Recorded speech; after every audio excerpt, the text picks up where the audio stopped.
Well,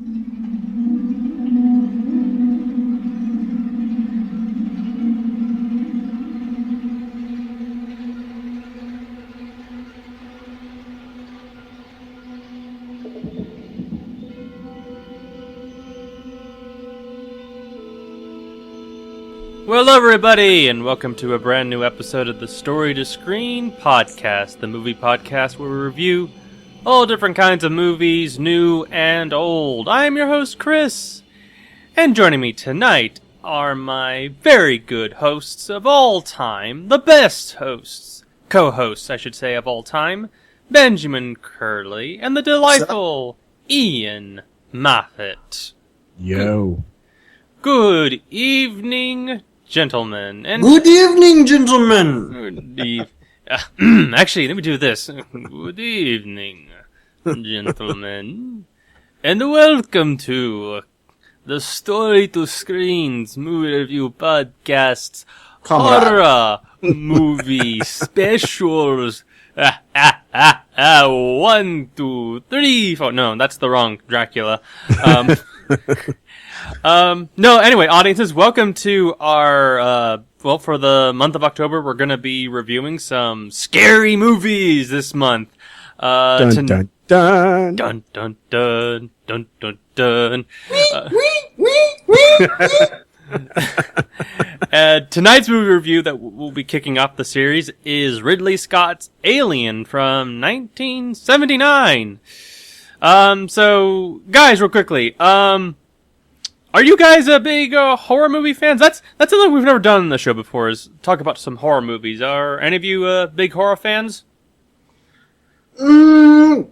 Not so much. Occasionally I'll indulge in a good horror film, but not that much. I'm kind of picky when it comes to horror films. Okay.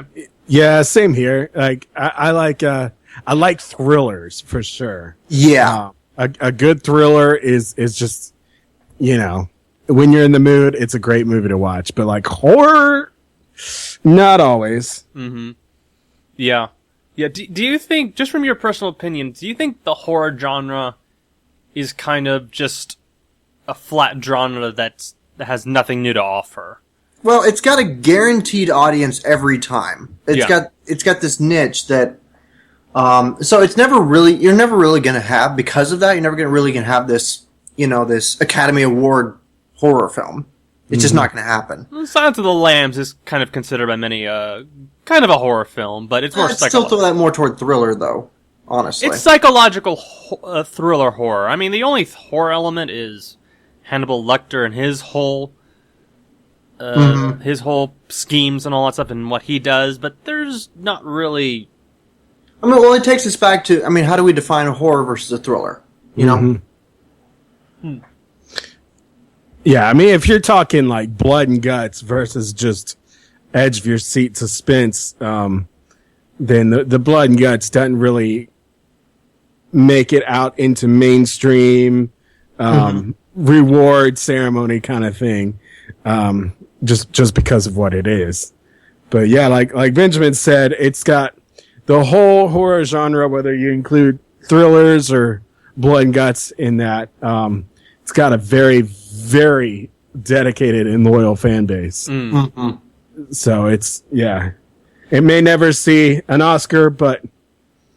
you're always guaranteed a certain amount of money when you make one. Yep. Well, it's funny that this month, we have two highly kind of, I would kind of say anticipated. At least one is, Guillermo del Toro's Crimson Peak, which I think has been getting some pretty good reviews. I think for the most part it's been kind of mixed. But have any of you guys gone to see that one yet, or going to? Nah, it didn't really look that interesting to me. So. Yeah, that's one of those. I'll wait till it comes out on Netflix or something. Yeah, there you go. Yeah. There you go. Yeah. What about blanket? Yeah, but it looks on. Yes. I'll tell you one thing though. It looks great though. I mean, the design. It looks. That's the most unusual looking kind of Guillermo del Toro movie, in my opinion. Guillermo del Toro is just a masterpiece of unusual. A master of unusual. Like, I don't think I've seen a single one of his films that it was just like, oh, well, that looks absolutely normal. It's like, I thought Pacific Rim looked very, very normal. but it still had that different feel to it. It wasn't just your average. It didn't feel like Pan's Labyrinth. Steel ships and stuff. It was it was just different. Each of his films have this very unique feel to them, actually. I mean, you can definitely tell it's a Guillermo del Toro film, but each one is unusually different from the other. You know what I mean? Yeah. So, speaking of Pacific Rim, did you guys hear the news that Pacific Rim 2 might be canceled? That doesn't surprise me, actually. I mean, they announced, it was funny, like I think it was July, or no. I think it was earlier this year that Guillermo del Toro came out, like, on a live, on something that was put together by Warner Brothers, a live video event where he basically announced that, yes, we are working on a Pacific Rim 2, and that there will be 2 anime series based on the Pacific Rim movies. So I'm thinking to myself, okay, so all that's been scrapped now? Oh. That could have been one of those, the executives go, wait, what? kind of moments. We're doing this? Huh? When did we agree to this? I wasn't in that meeting. Yeah. We should have been.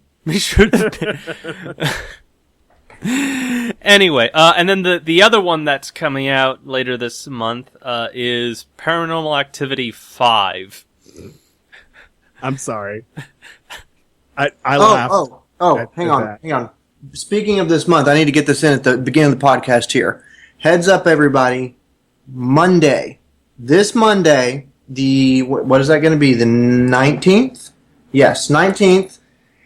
I believe 8:30 p.m. tickets for Star Wars will go on sale. Tickets as well as a new trailer. Both. Yes. I'm gonna be very honest. I'm pretty. The sources tell me they're really, really, really sure about this. So. Yes, but it's been confirmed. Are you talking about the ticket dates? Yes, that has been confirmed. Okay. As well as a third trailer. You know what, guy? I know I failed with the first 2, but I'm gonna really just ignore this upcoming trailer. Yeah, we'll see about that. I'm gonna try my no, because sometimes the third trailer will reveal some stuff that Abrams is good about keeping things hidden. Yeah. So I mean, if you see the trailer, Ben, or one of you guys, and just tell me it doesn't reveal. It's just like the second one. It shows some stuff, but not a whole lot.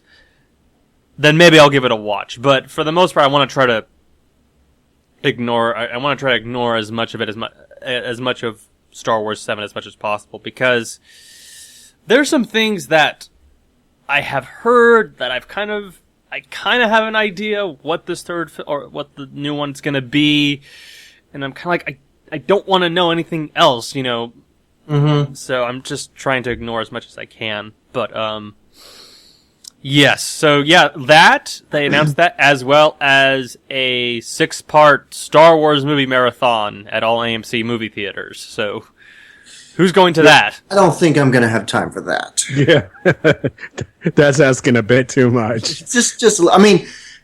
Actually, it would be shorter than the original Lord of the Rings. That is true. All 6 would be shorter than all 3. Yeah. I did that with Return of the King when it came out. I watched the first 2 films, the complete versions, and but that was back when I was just a normal person without 15 million things going on at one time. Yeah. So even with the Star Wars films, that's not going to happen. Nope.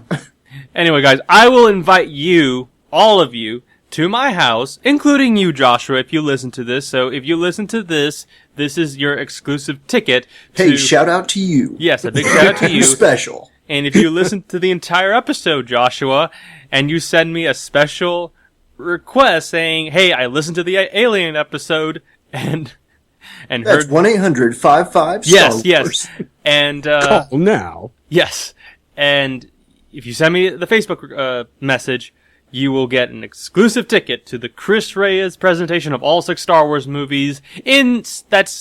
That will span in 3 days, so 2 movies a night. Dun dun dun. How does that work for everybody? I guess not.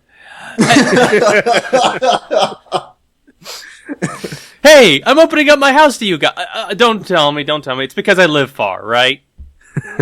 If I lived down the block from you guys, you could probably say, hey, let's just go ahead and just eavesdrop or on Chris's... What am I supposed to say? You told me not to tell you. Yeah, seriously. Anyway. What's up with this? Anyway, I got one more thing to ask you guys. Did any of you guys see the, that really, really stupid looking, but absolutely hilarious looking trailer for Pride and Prejudice and Zombies? Oh my goodness. You know, that has been the best on the Facebook page for Story to Screen. That has been the most viewed post. One of yeah. No, seriously, I was looking at the stats. That thing skyrocketed. I don't even know why, but it's hilarious. It did. Oh my gosh. If it's good, I mean, I actually think that movie might actually be pretty good, to be very honest. Well, I turned to Holly and I said, that's the only way you're ever going to get me to see Pride and Prejudice. Ian, when you came over to the house, you said we should do a commentary for the original Pride and Prejudice series from BBC. Well, now here's a Pride and Prejudice that appeals to us guys, right? Exactly. Don't have to pull any teeth. This is gonna be this is gonna be the sucker punch. Hopefully it won't be that bad, but it's gonna be the sucker punch of Pride and Prejudice. This is gonna be awesome. What did you guys think of the trailer anyway? I don't even know. I mean, it takes a special kind of demented to make that. Yeah. Did you see it, Ian? Yeah. Takes you back right to your childhood, doesn't it? I think I laughed. I cried. It moved me, Bob. Yeah, pretty much. Well, the funny part was when it went into that song. That pop song, I don't know what the name. What was it? I don't even remember what it was. Yeah. And they start and the sisters, the Bennett sisters. I guess it's what they're called, the Bennett sisters. I've not read the book. Why are you asking me for? I don't know. And they start karate all these guys. Yeah, it's kind of ridiculous. Oh my gosh, they're there. I guess it's Elizabeth Bennet. She finally says like, every girl, but nowadays, girls nowadays require a particular set of skills, and then the zombie's right behind her. And she starts karate chopping all them guys and all that stuff. Oh my gosh. I mean, you know, if you want a foolproof way, so to speak, to get guys to watch Pride and Prejudice, this is it. Yeah. Oh my gosh. I think it's gonna be fun. I think it's gonna be like stupid fun, like that Vin Diesel movie that's coming out later this month. If they do it right, it'll be like Princess Bride, so you'll have this cult following. Sharknado. Yeah. Oh yeah. If they do it right, it could take off like that. Okay. Definitely. Yes, definitely. Anyway, let's go ahead and pass all this zombie and all this other stuff into Ridley Scott's Alien.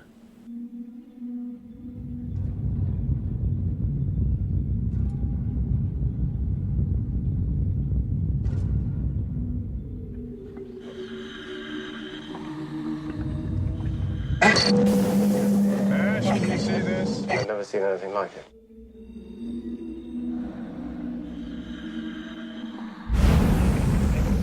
Let's get out of here. We've got this now. We must go on. We have to go on.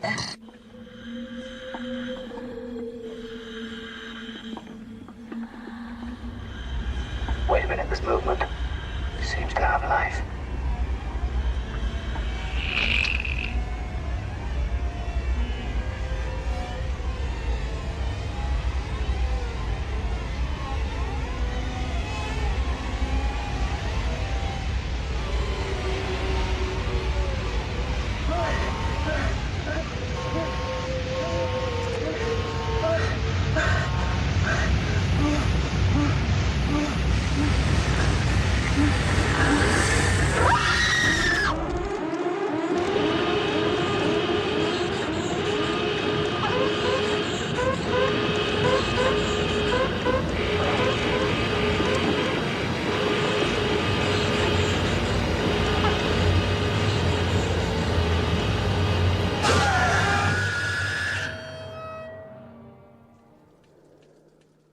What you just heard was the original trailer for Alien. It was directed by Ridley Scott. It stars Sigourney Weaver, Tom Skerritt, John Hurt, and Ian Holm, and an alien.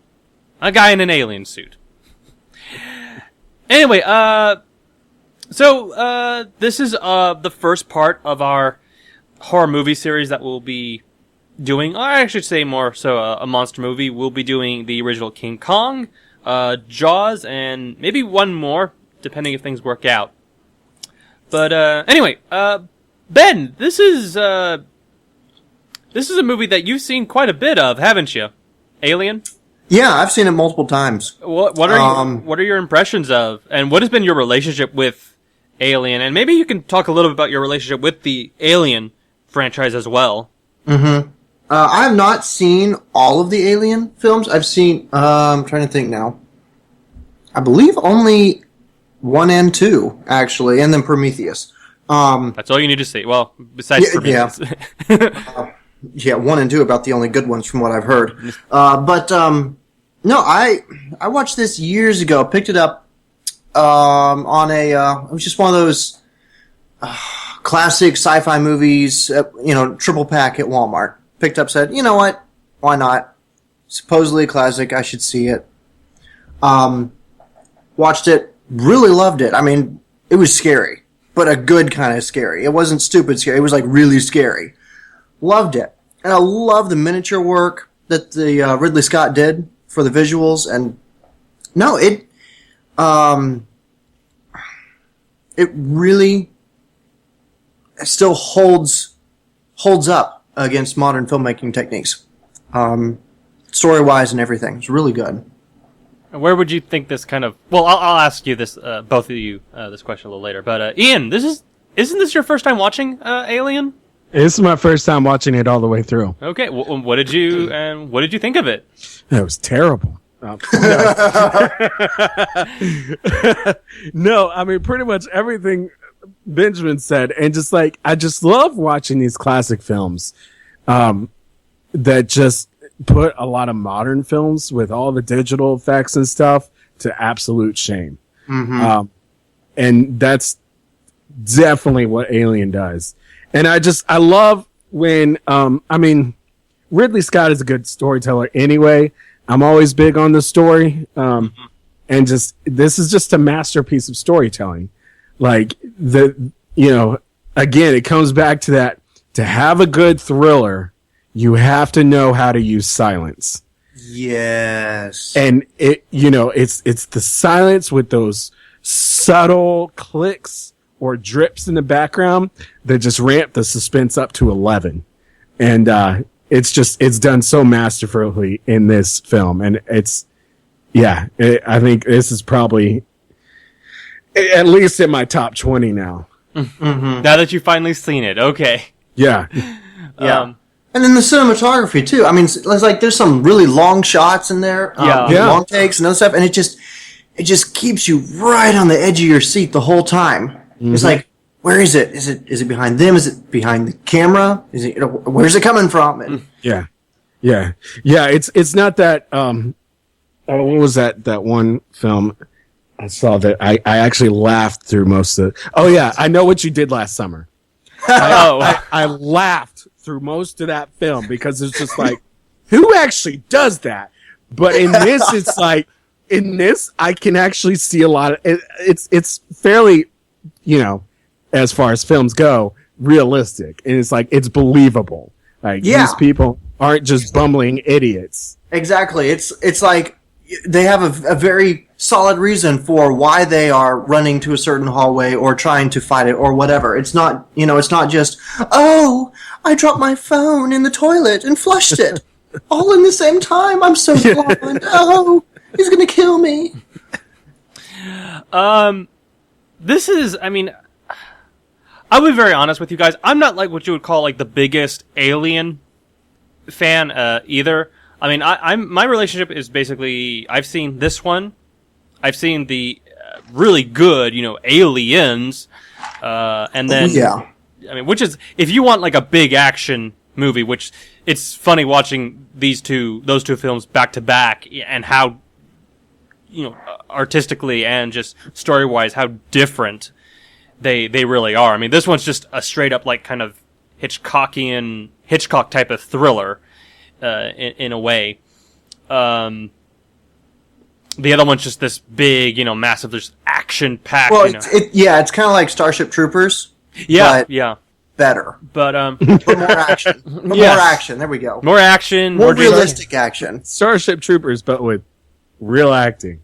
Yeah. Yeah. This movie. I've only seen it like a handful of times. I've seen it like on television. I've seen it on Netflix a couple times. But every time I watch it, I'm always just drawn to the believability factor. And the thing that's always surprising to me is that I feel like I can actually touch it, if that makes any sense. I watch this movie and I think to myself, man, I feel it's one of those rare movies where you just feel like you're actually in the environment. Mm-hmm. That's very, rare. And, as you were talking about the cinematography work, I mean, like, just like the opening shots, with the camera kind of exploring the Nostromo, and and you just feel like you're like on this tour at times, like you're being detoured across this, all across the ship and all that stuff. But, and then and then also just the space factor. I mean, this is one of those rare movies where, this was 79, you had Star Wars, you had 2001: A Space Odyssey. You had, I mean, you could say Superman the movie is, science fiction. Would you consider it, besides a superhero movie, would you consider it like a science fiction movie as well, guys? The Superman the movie. Right on the edge, but yeah. More so beginning. Yeah. I would say more so at the beginning, but you had this. Oh, and then you had Star Trek, the Star Trek the motion picture, but this was like the first film where you just did not like being in space. Yeah. It made space scary again. Yes. Yep. And I can't think of another film that really does that. Maybe 2001 with like some of the HAL stuff, maybe, but that's more so a situation of a machine versus man, and this one's more of nature versus man. But no, it's really astonishing to me that this was actually Ridley Scott's second film, and his first film was actually a movie called The Duelist. Have any of you seen The Duelist? Mm-mm. Okay. I highly recommend that movie. If you watch these two movies back to back, you're just going to be absolutely shocked of how tonal, just how vastly different they are. I mean, The Duelist, for some of you who don't know, is just this Napoleonic era film about two soldiers who just absolutely hate each other. And then, there's nothing in that movie that conveys Alien. Nothing at all. Just a bunch of character drama, just a bunch of just wonderful storytelling and cinematography. And, maybe that artistic side is what the producers were looking for, and they were saying, hey, let's position this over here. Let's use this guy over here on this movie, and he'll more than likely give us a really good-looking film. Mm-hmm. And this movie just delivers on so many different aspects. I mean, just the thrills, some great characters, probably one of the best ensembles in a horror film, from my opinion, and just gave us one of the most shivering, scores that can be peaceful, and especially like in the opening theme, it's like da da da da. And then it would go from that to other really scary music, and then obviously giving us one of the most iconic monsters ever in movie history. Yeah. I mean, and I was going to ask both of you this question. I know we talked a little about horror movies, but where would you think this lies in the pantheon of of horror movies specifically? I mean, that's really hard for me to say because I haven't seen that many horror films. This is probably, I mean, you know, say how few horror films I've watched. This is probably one of the scariest horror films I've seen. I mean, if you're going to throw it in there. So I have a hard time ranking it. Okay. Because I really don't have a broad knowledge base on that. Yeah. Same here. Like you mentioned Hitchcock earlier, and that's kind of where I'd put it on the whole line of horror / thriller. It's akin to some of the stuff Hitchcock did, and I saw a lot of rope in this movie, actually, surprisingly. Yeah, I mean, it's a great film. It's not one of these like, hey, let's see how gruesome we can get. No. Just for the sake of grossing people out. But it's again, Hitchcock, great storyline, great score. Yeah. But like Ian's saying with story, I think that's what really sets this apart from your typical horror film. Okay, your typical horror film is, let's take a group of people, throw them out in the middle of nowhere, put a monster after them, see what they do. Yeah. That's basically the plot of most horror films. At that point in time. Yeah. Well, you had Jaws, too. Remember that. Jaws was another. Yeah, but here it's like, okay, let's craft a good story, but now let's make it scary. Yeah. Mm-hmm. It's a completely different approach to it. Yeah. Like, in Jaws, it was very different. In Jaws, the horror element was kind of primarily in the beginning, because we're automatically introduced to this shark. In here, and kudos to the filmmakers, because I don't think the alien or the xenomorph look was leaked out until the movie was released. And I think the only way people were able to see the monster itself was in the movie theater, or maybe even a couple months or a couple weeks later when they were able to release some stills and all that stuff. But I don't think you really were able to see the monster. You didn't have people with cell phones walking around on set. Yeah, exactly. It was a lot easier to hide stuff back then. Oh yeah. But it's interesting when we're talking about horror films. When I look at this film, I think this was kind of the last hurrah, like the last true genuine piece in the horror franchise. I mean, yeah, you had other horror movies like the Blair Witch Project, maybe even the first Paranormal Activity movie, that really seemed to cause quite a stir, or to be highly regarded as horror film masterpieces.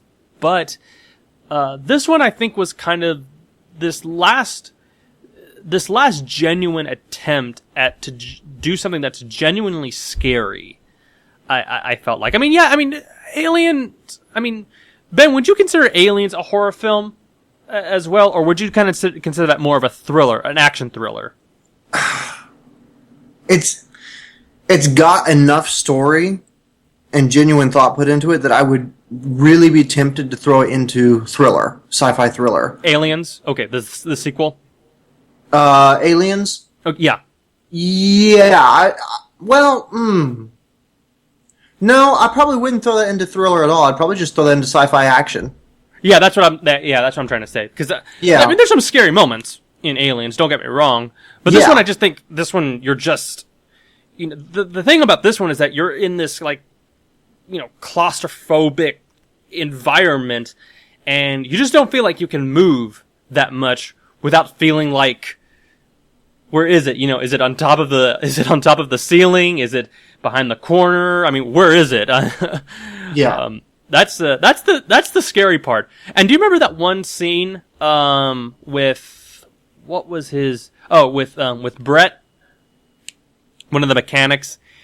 He's he's there washing his face, like he's going to that one room where he's trying to find the cat.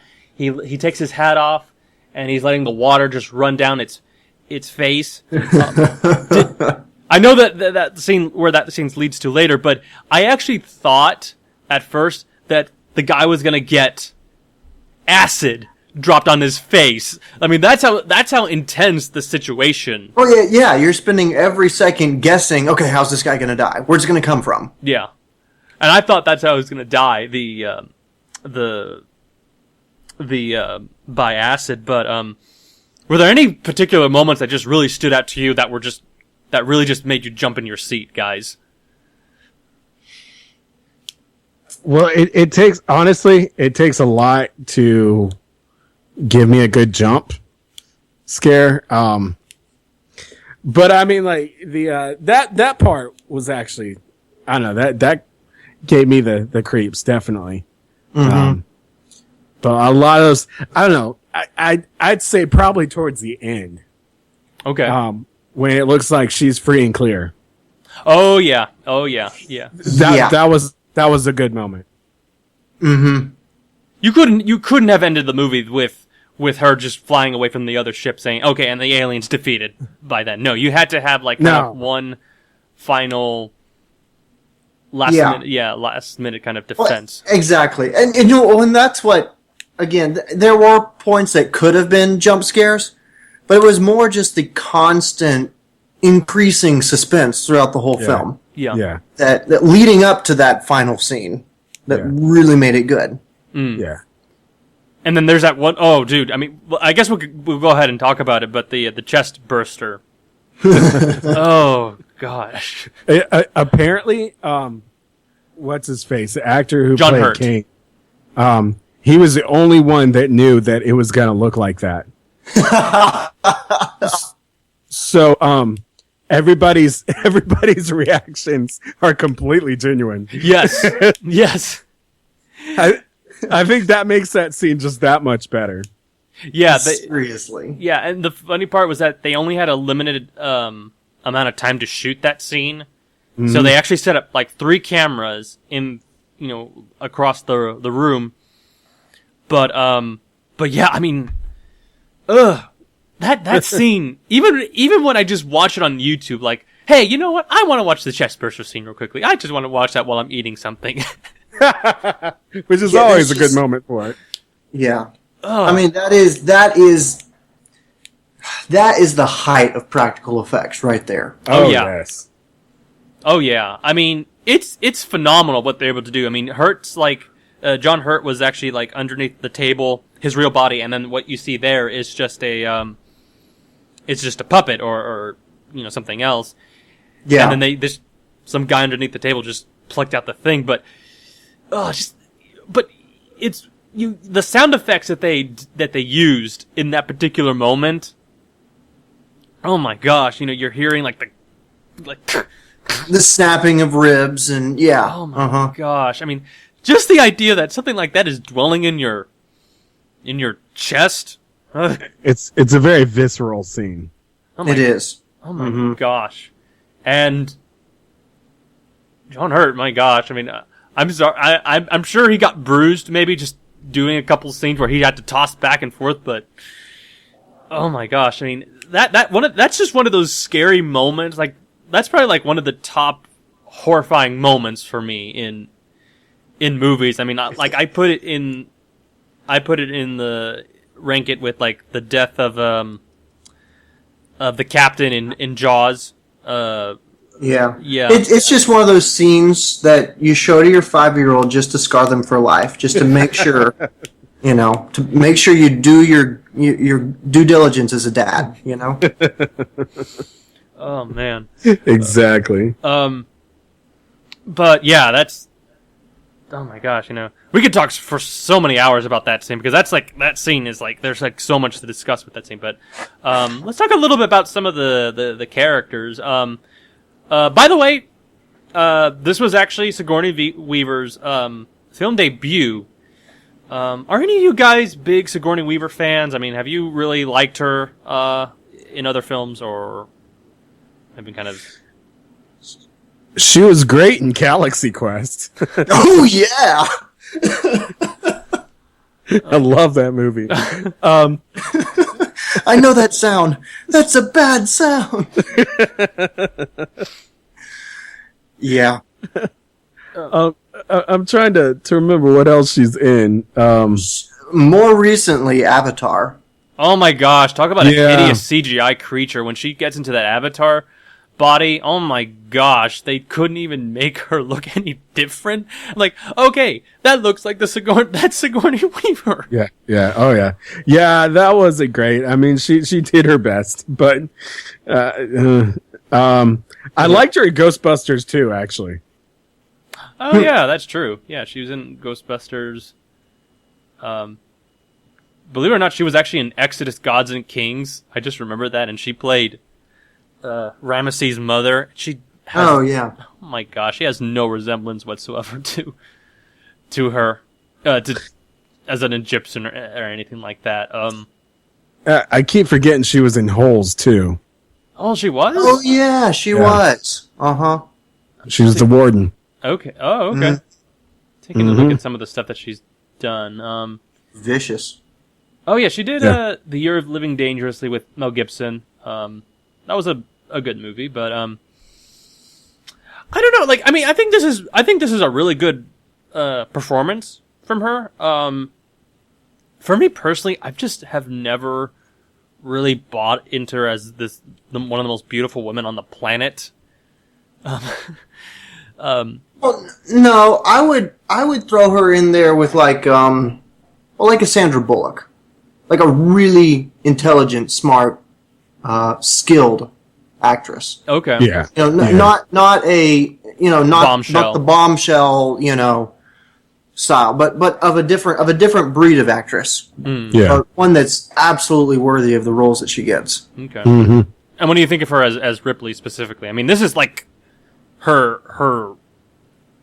main role. It was perfect casting, I think. Yeah. Oh yeah. I mean, she came up fresh off of Broadway, actually, and this was kind of her first real big movie. I like her in this. I think she kind of brings a feminism, and as well as kind of a Katharine Hepburn, kind of Bette Davis, headstrong type of mentality that I think was needed. But the surprising thing, though, is that I don't really get the sense that, at first, she's actually not the main character of this movie. When you look, it's funny because we were born in post the Alien films after like the third one came out, and she has been like the poster boy. Like she's been the main face that has been advertised with these movies, and starting with this one, you're kind of thinking, okay, she's going to be the main star, but except for the end when Dallas is kicked out of the film or gets killed, you don't get the sense that she's. What was that, Ben? Well, yeah, I was just gonna say she's pretty much just the one that survives, and that's about it. Yeah, but she's kind of like, but she's not the main focus. Like Tom Skerritt as Dallas, who I thought was fantastic in this movie. I thought he's absolutely fantastic in this movie. You're thinking he's going to be the main hero. You're thinking he's the one that's going to survive. Maybe him and Sigourney Weaver are going to survive, and they're going to kill the alien. But no, Tom Skerritt's taken out pretty quickly. Well, actually not pretty quickly, but mainly towards like the end of the second act. But what did you guys think of the Dallas character, Tom Skerritt's role?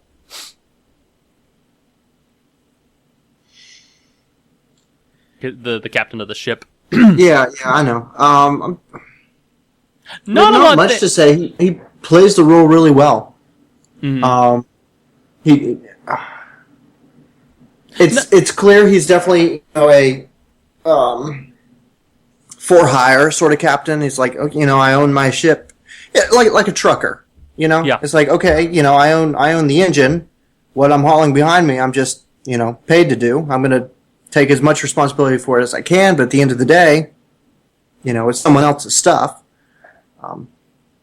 So, yeah, that's a good way to put it.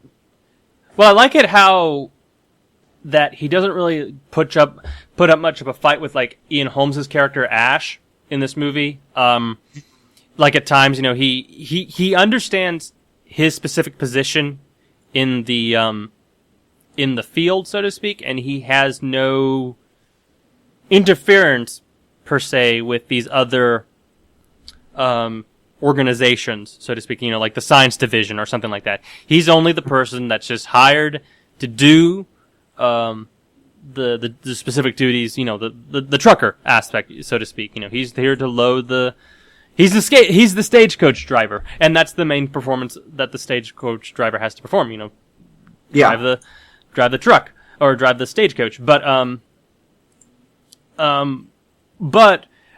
I do like it how him and Ash, there's a really interesting relationship with him and Ash, and let's just go ahead and throw a bone to Ian Holmes as Ash.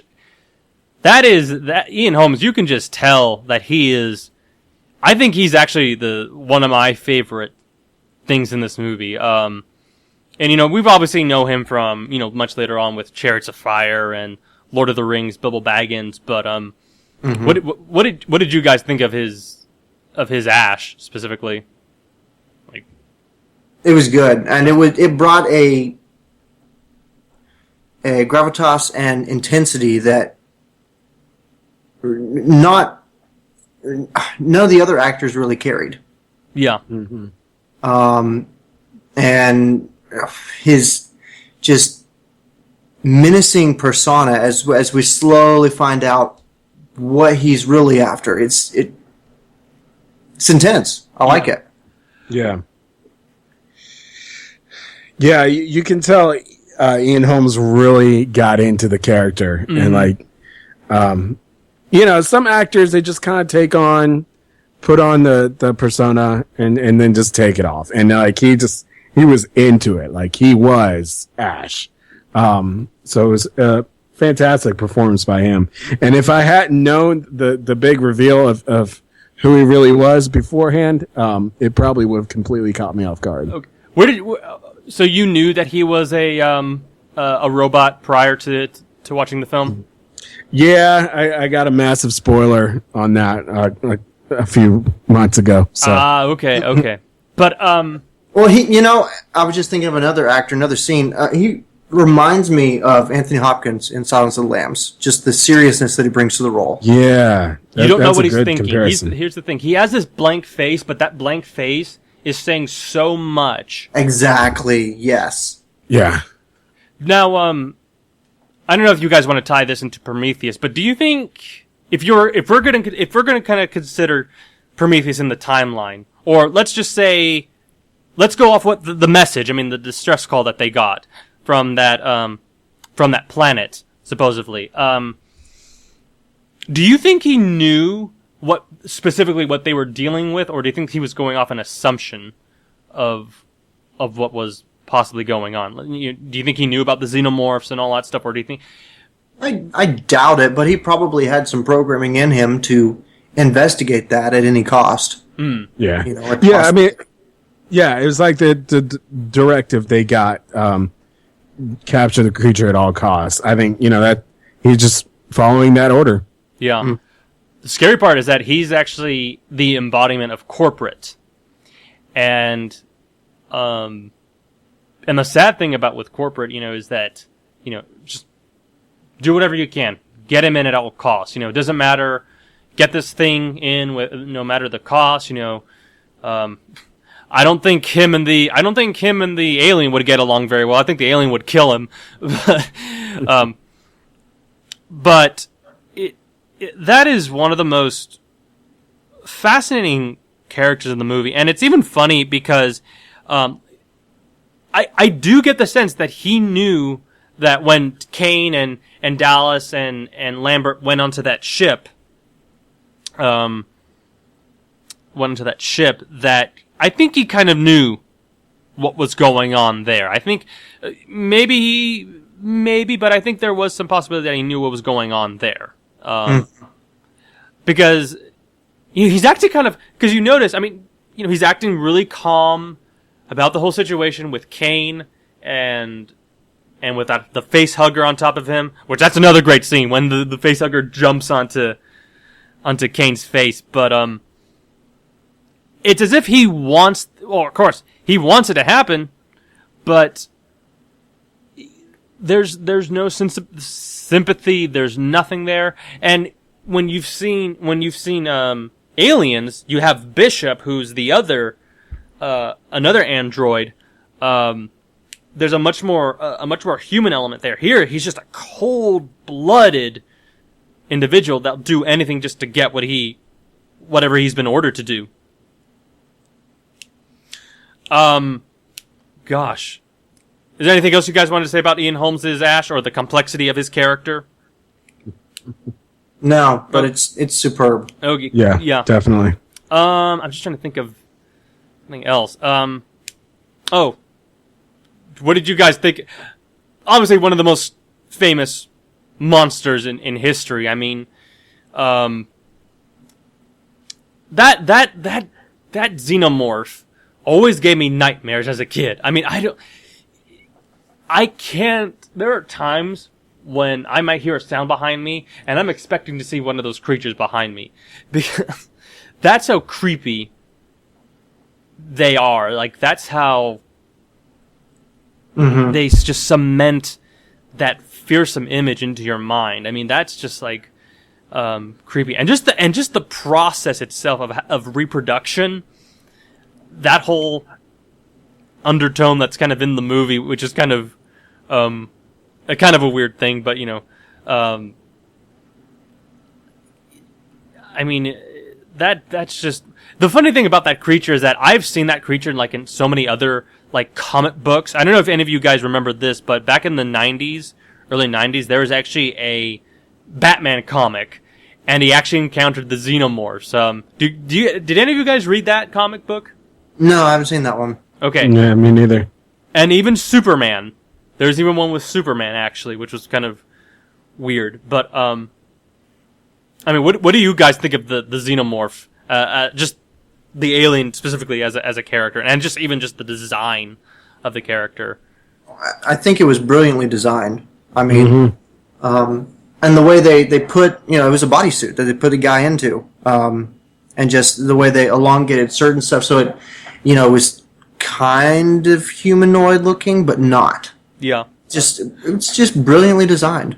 It's not because of the way they'll do with 3D now. They can go wherever they want with stuff, but I think some of the scariest monsters are some that are based in reality, and this was very much based in reality. It's like, okay, we've got a cat's tail, so we know what the tail does. There's nothing on it that doesn't make sense, but isn't scary. Does that make sense? Yeah. Well, I was just gonna say, I'm sorry, Ian. Do you want to go ahead and comment on this real quickly? No, it makes sense that it was designed by a surrealist artist. H.R. Geiger. Yeah. Yeah, have you seen any of his concept art, by the way? Because he was the main guy that contributed to the look of. The alien was pretty much spot on from the start. I mean, that they went with that alien creature design, and that was it. That was what they kept. But he kind of designed the rest of the movie. But he has some really eerie looking artwork. I mean, have any of you guys seen his stuff? No, I have not. Okay, I would just say don't do it, because I think it's gonna put a thorn into your brain. It's gonna be like, why did I look at this stuff? I mean, it's amazing artwork, but it is like it's like Francis Bacon type of artwork, if that makes any sense. That type of disturbing stuff. But no, you were talking about the design of the xenomorph, and specifically how it looks human.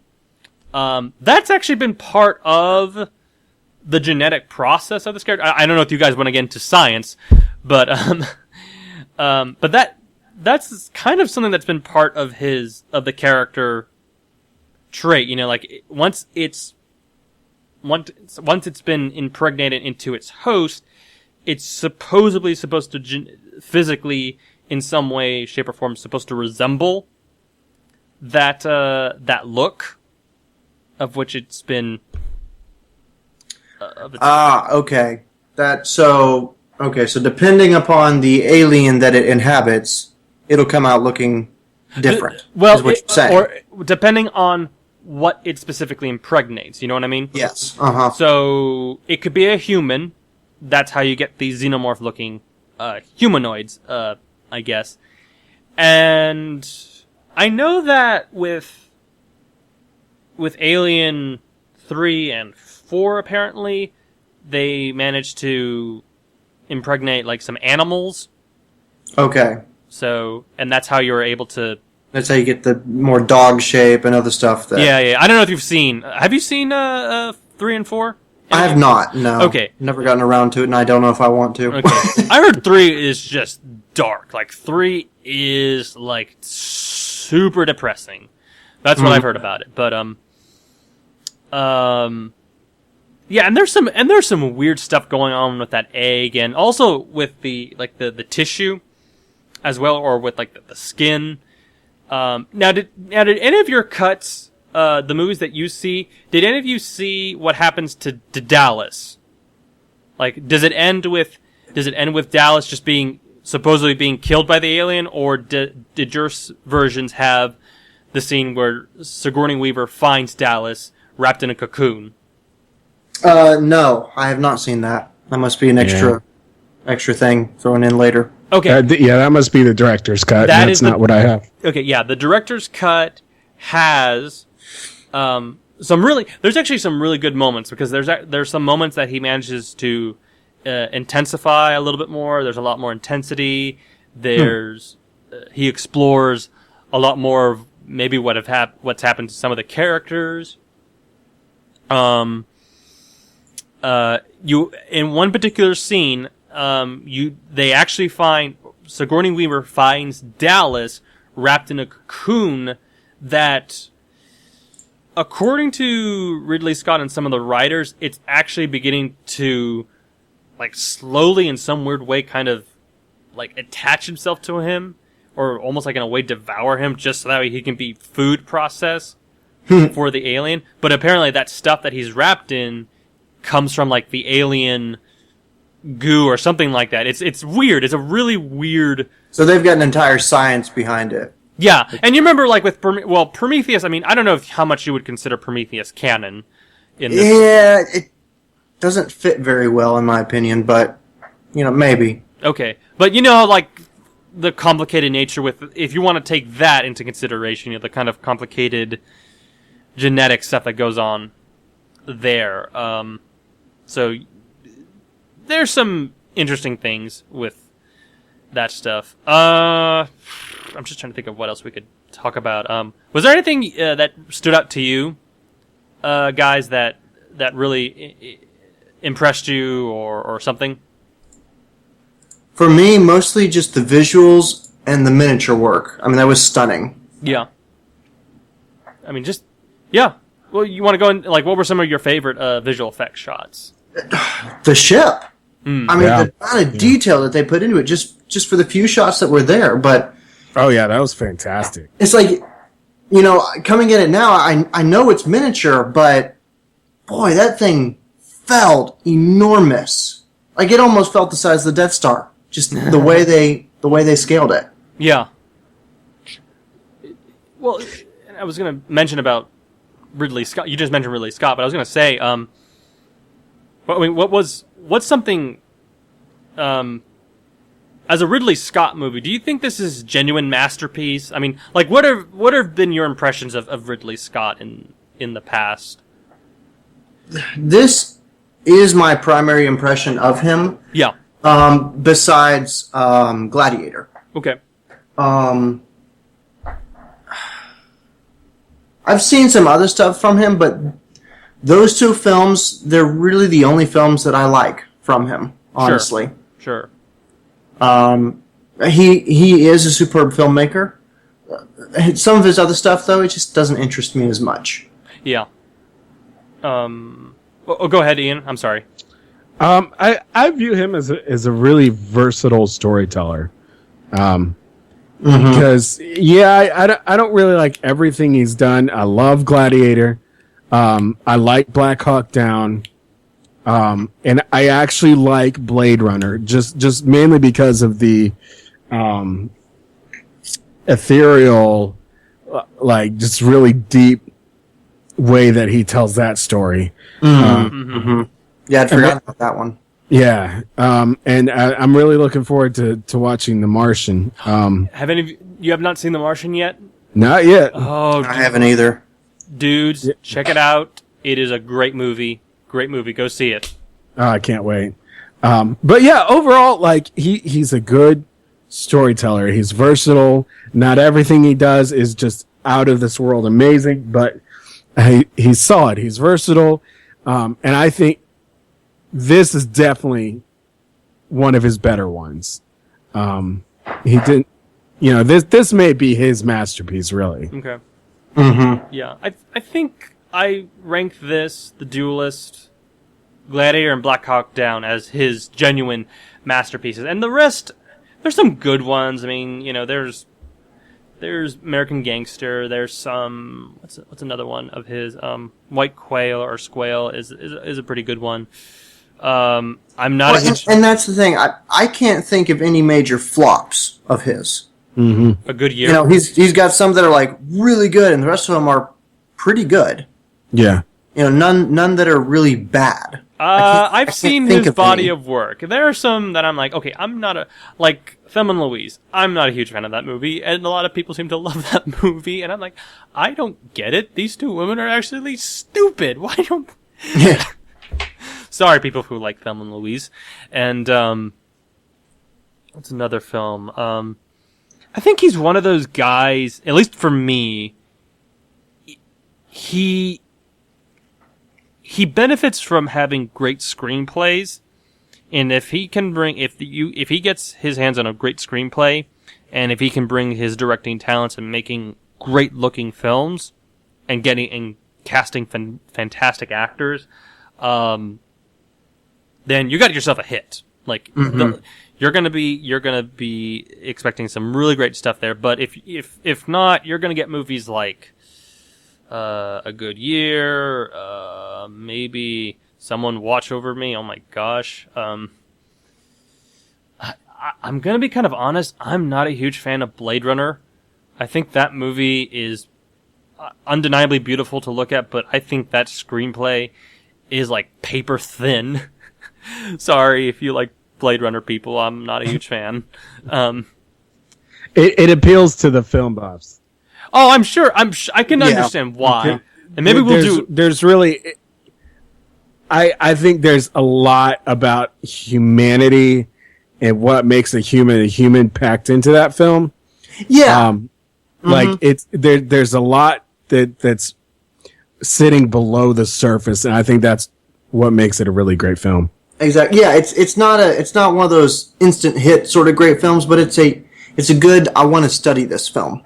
Yeah. It's good, like for film schools and all that stuff, and how to explore how to make films, and maybe even how to improve on a film, maybe. Because I'm looking at that film. I remember when I first watched it, I'm like, okay, I'm expecting some, solid action movie with some fantastic, just. Well, you were probably caught off guard with how slow paced it is. Yeah. Very slow paced. It plays out very naturally. And I was kind of shocked that there wasn't really that many twists and turns. It seems to be a movie that's more about complexities and more about bigger themes than it is about trying to be a film about about the thrills and just I'm just trying to think of or just like this movie, Alien, for example. I mean, I didn't need the scary stuff, but I think there was definitely some thriller elements that were kind of missing. But anyway, we'll talk about Blade Runner on a later date. So who wants to do Blade Runner? Raise your hand. I can't see you guys, so I'm gonna have to say no. Anyway, proceeding. Gosh, is there anything else that we can talk about with this film? Just trying to think. It was funny. We were just talking about Blade Runner and its themes, but what do you think Alien, as thematically, is about? What do you guys think it's about? An alien. Sorry, I had to. Yeah. Mm-hmm. I mean, do you think this aliens are bad? Aliens are a scary thing that everything about them is designed to kill. So you don't think this movie is reaching for like thought-provoking themes or anything of that nature, like Blade Runner or anything like that, or even just generally? You don't think? Let's see, thought-provoking. Should we explore space? Definitely not. How about no? After all the film classes I took in college, where we psychoanalyzed the garbage out of everything we saw, that gets really annoying. I think I sat in on that guy's class. Yeah. Why did he walk through the door? Because he wanted to get to the other room. Yeah. I think this is one of those films that there isn't really much in the way of a deeper message, so to speak. Mm-hmm. It's just telling a story. You know, I was thinking about while I watched this, like, what could we pull from this? And it was like, I don't know if there is anything. I mean, you look at the fact that their main computer is called Mother. Maybe you could pull something out of that. I don't know. But if it were like 2001, where the computer played a much larger part of it, then yeah, we could probably... Yeah, it would give us reason to start dissecting that. Yeah, exactly. Mm-hmm. But it doesn't really. It's just kind of there.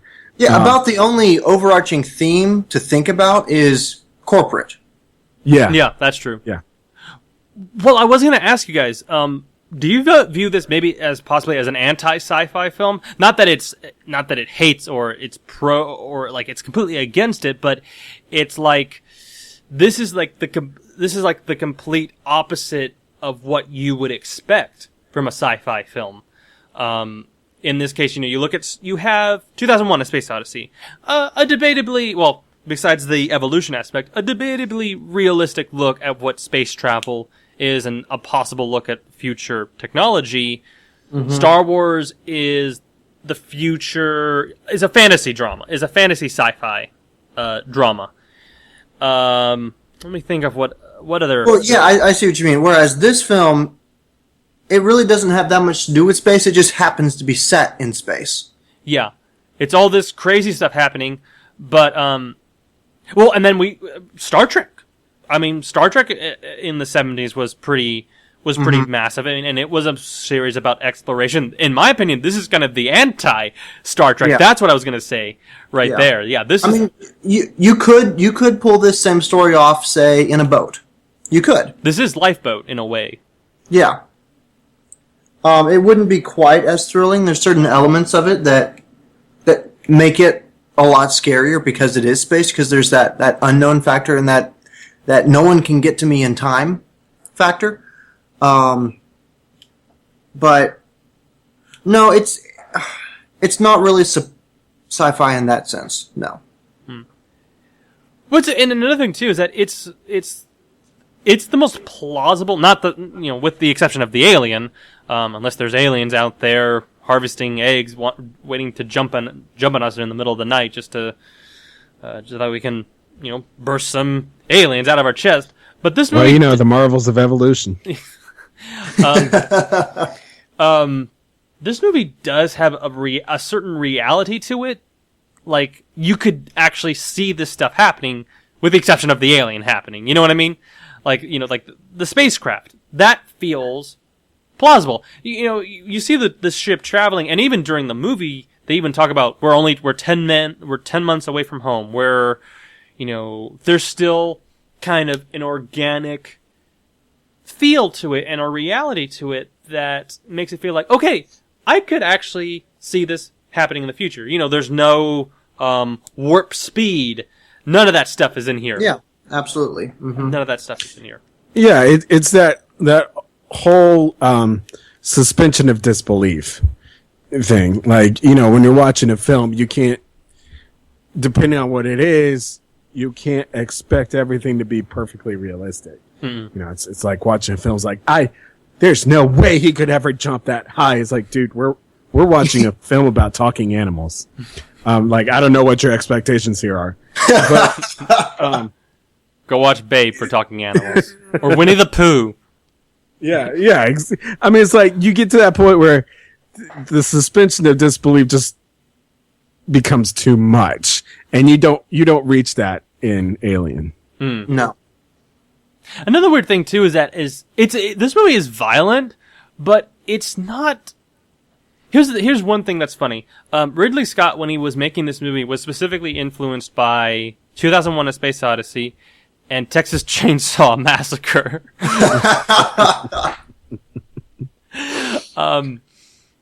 I've not seen Texas Chainsaw Massacre. I don't know if maybe Ian, you have. I just get the sense that if out of the three of us, you would be the most likely to see it. That is not my cup of tea. Okay. What does that say about you? Okay. But surprisingly, it's not this outright gory movie like, say, like the other ones are. Piranha. Zombiever. Yeah. But it is shocking at the moments. I mean, like when what's his name again? The black dude, Parker. I knew it, Parker. Like or even like Brett, when they're killed off, it's quick and you miss it. But I mean, and there's some blood and all that stuff, but they don't dwell on it like most slasher films.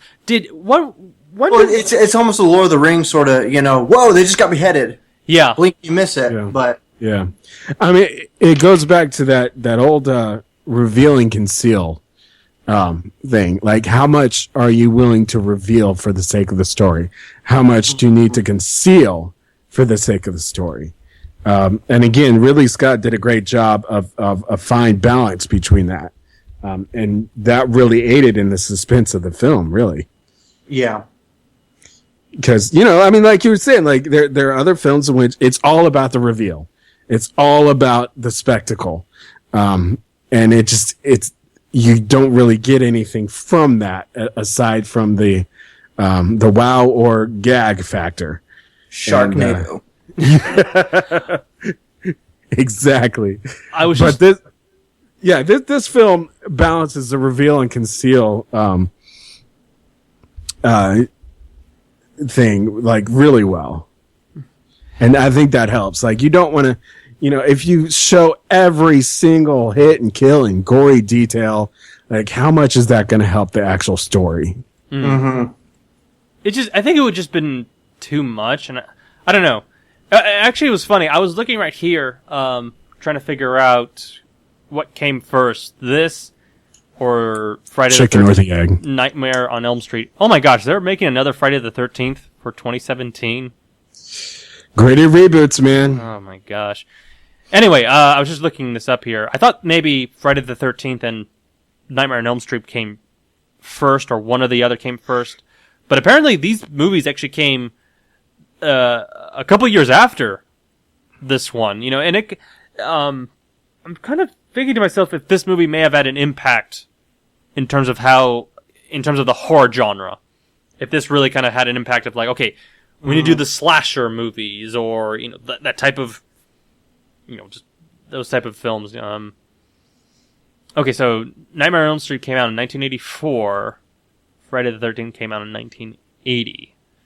So, that would be interesting to find out if these movies were particularly influenced by... But I would agree, though, that definitely Alien and Jaws both set the bar for that style of filmmaking. Yeah, definitely. Yeah. Well, guys, I think that's gonna be it for Alien. What are your closing thoughts on Alien? And do you recommend it? Yes.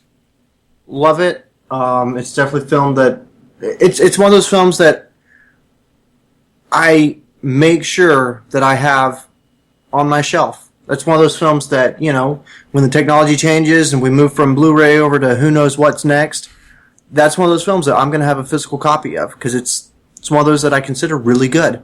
And then, yeah, definitely watch it. Watch it with the lights off, alone. Yeah, with the sound turned up. Yeah. Big question. Speaking of watching movies in the dark, have any of you played Alien Isolation? Yeah, no. I don't think I can. I've watched some gameplay of it, and yeah, I don't think I'll be able to do that. That's another creepy game. Anyway, Ian, what about you?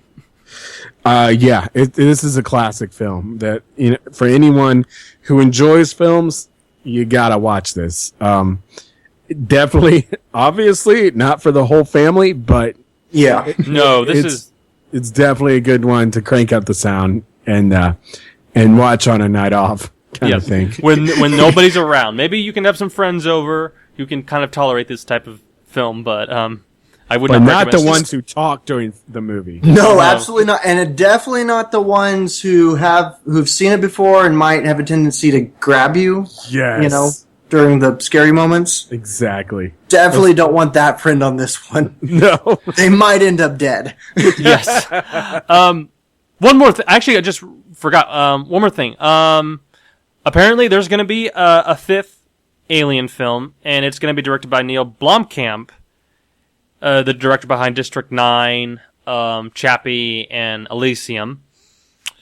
And apparently, this is actually going to be a direct sequel to this film and to Aliens. Alien 3 and Alien Resurrection never took place, apparently. I mean, more of that.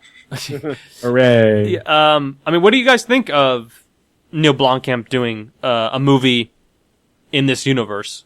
Well, he's earned my respect as a good director. He's put some really original and thought-provoking stuff together. But I just don't see this being up his alley, personally. Okay. You don't think he can handle like the hand? I'm in the same boat. I mean, District 9 was a fantastic film. Mm-hmm. It was. And I haven't gotten a chance to see Chappie yet, but I don't think this is his genre, really. Like horror? Or just scary horror sci-fi, something like that? Yeah. You don't think with a movie like District 9 he could be able to do something like this? Well, District 9 is a completely different beast. I mean, that was more of a thought-provoking indie piece. Happened to have really good visuals, but it was more what you'd find in an indie film or a foreign film. You know, it was, but no, it's not what you would expect from him at all. I mean, Alien. You know, in order to do a sequel to Alien, I would expect a filmmaker like Spielberg or Ridley Scott again, one of those guys who have a solid understanding of good story. I just not so much of an experimental filmmaker. Okay. Now so we've got a fifth Alien movie happening, but we also have another Alien movie from Ridley Scott called Alien Paradise Lost, and it's supposed to be the sequel to Prometheus. Sequel to the prequel. Ooh. So in betweequel. Well, here's something funny right here. Ridley Scott has stated that it would take an additional 3 sequels to Prometheus to link it to the events of Alien. Really? It looked like he left it perfectly for Alien.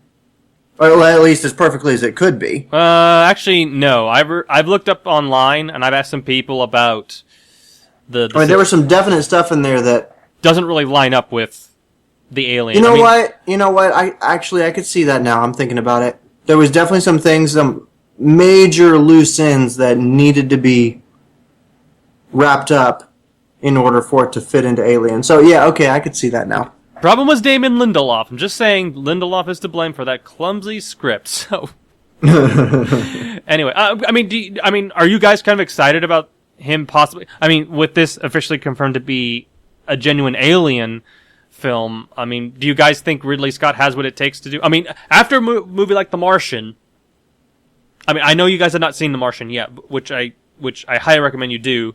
I think he if he gets some really good writers, and I don't know if he... Oh, here we go. Writer Michael Green has written a script based on a first draft from Jack Palglan, which reportedly places the new film more into the horror genre than the original. That's interesting.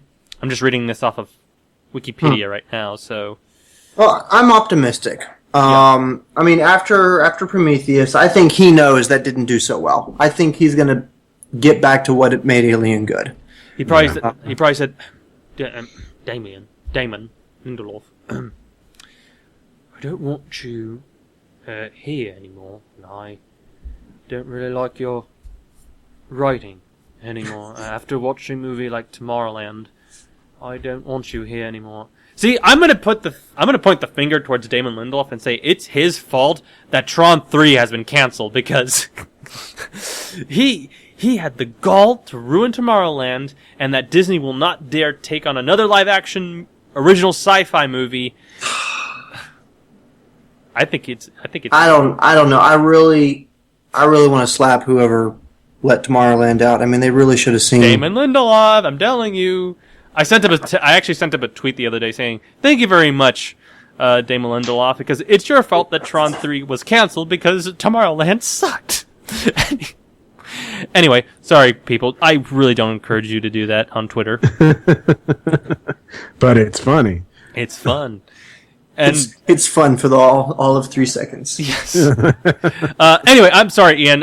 You already closed your thoughts on Alien. Yeah. On my closing thoughts on Alien. It's a great film, wonderfully tight script. That has some really great just character moments. It's also a great monster flick. I do not recommend this movie for young people. It is a very dark movie. It's definitely one that has some foul language. Yeah, no sexual content or anything, but a lot of foul language and a decent amount of gore. Yeah, decent. Yeah.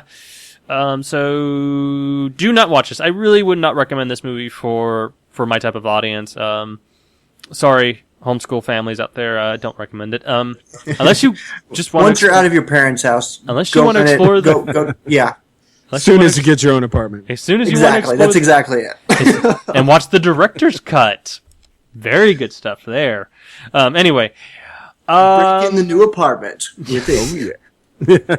You'll never sleep again. Yes. And make sure the neighbors hear you. Oh, yes. Anyway, folks, this has been Story to Screen. I am your host, Chris Reyes, and joining me tonight was Benjamin Curley and Ian Maffett. Thank you guys again for joining me. And next up is King Kong from 1933, the original stop motion masterpiece that inspired Peter Jackson to become a filmmaker, actually. So anyway, folks, on behalf of my co-hosts, I thank you again. Please check us on Facebook and like us on Facebook. Follow us on Twitter. Leave us a review on iTunes, please. We could definitely use some of those. And, yeah. Actually, this is a bit of a milestone for us. This is actually our 60th episode. Fancy. Yep. And I'm hoping I'm going to try to reach 100 episodes before Batman v Superman comes out. So that way that can be just a nice little milestone. Just for us to reach, hopefully, but we'll see what happens. Why you want to get there on such a dark note? I mean, come on. Do you want me to? Should I end it with? Should I reach 100 with Captain America: Civil War? Better. I'll think about it. Anyway, I'll think about it. Anyway, folks, thank you all, and good night, and take care, everybody. Cheers. Adios. Peace.